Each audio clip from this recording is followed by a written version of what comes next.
It's mid-June in the Himalayas.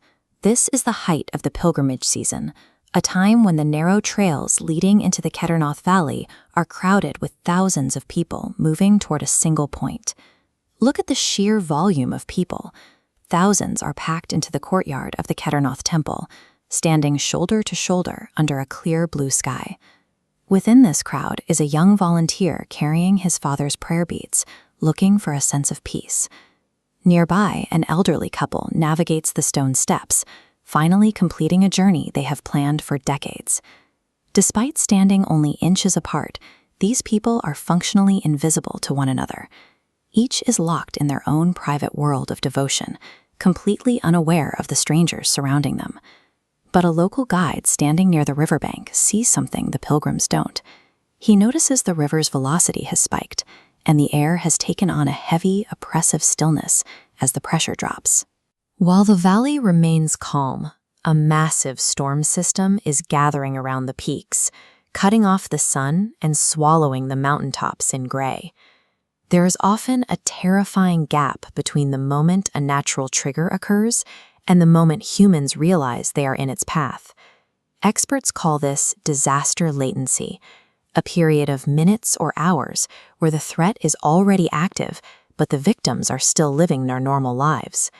For the thousands of people in the valley, that latency period is about to end. Without sirens or warnings, they are trapped in a vacuum of awareness, seconds away from a collapse they cannot see coming. The rain reaches a tipping point. It is no longer just a monsoon downpour. It has become a hyper-concentrated flash flood, dumping months of water into the valley in a matter of minutes. This diagram shows the geography at work. The steep, narrow walls of the valley act like a physical funnel, forcing a massive volume of water into a tight space and accelerating its speed as it drops down the mountain. The kinetic energy of this surge is immense. As the water level rises, it exerts thousands of tons of pressure against the riverbanks, causing the foundations of roads and hotels to simply dissolve. The river has become a churning slurry of water, rock, and mountain sediment. This mixture acts like a liquid bulldozer, shearing off the sides of buildings and carrying away everything in its path. The water moves with such velocity that it severs all escape routes instantly. Within seconds, the lower valley is engulfed, and the paths the pilgrims used to enter the valley are gone.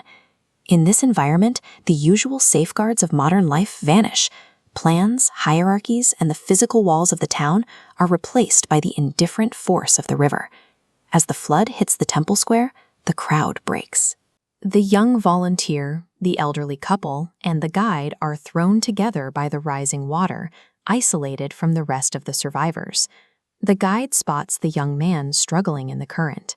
Instead of climbing to a higher ledge alone, he reaches back, diving into the waist-deep water to pull the volunteer toward a solid stone pillar. They find the elderly couple clinging to a railing, nearly submerged. The two men lock their arms together, creating a physical bridge against the current. They shield the couple with their own bodies, taking the brunt of the debris so the others can stay upright. When every piece of infrastructure fails, survival becomes a matter of pure human mechanics. These four people, who were invisible to each other an hour ago, are now a single unit. The next morning reveals a landscape that is almost unrecognizable. Millions of tons of silt and mud have suffocated the valley, burying entire sections of the town under a thick gray blanket. Massive boulders, some the size of small houses, have been deposited directly into the human spaces of the valley. The temple stands alone, surrounded by the skeletal remains of the structures that once crowded around it. The survivors have to undergo a sudden psychological shift.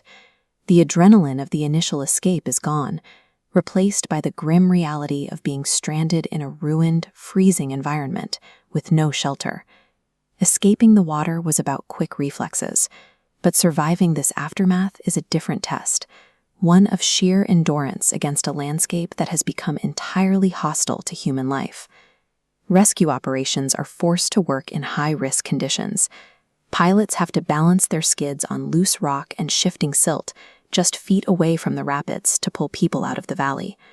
Military teams coordinate a massive medevac, carrying those who can no longer walk across the uneven, broken ground to the waiting transport helicopters. Among those rescued are the 4 strangers. The young man's prayer beads were lost. The couple's dream pilgrimage ended in ruin. But as they sit together in the helicopter, the loss of their individual items seems secondary. In a single night, the mountains erased the physical world these people knew. But in its place, it left behind the bond of 4 people who chose to keep each other alive when they had every reason to save themselves.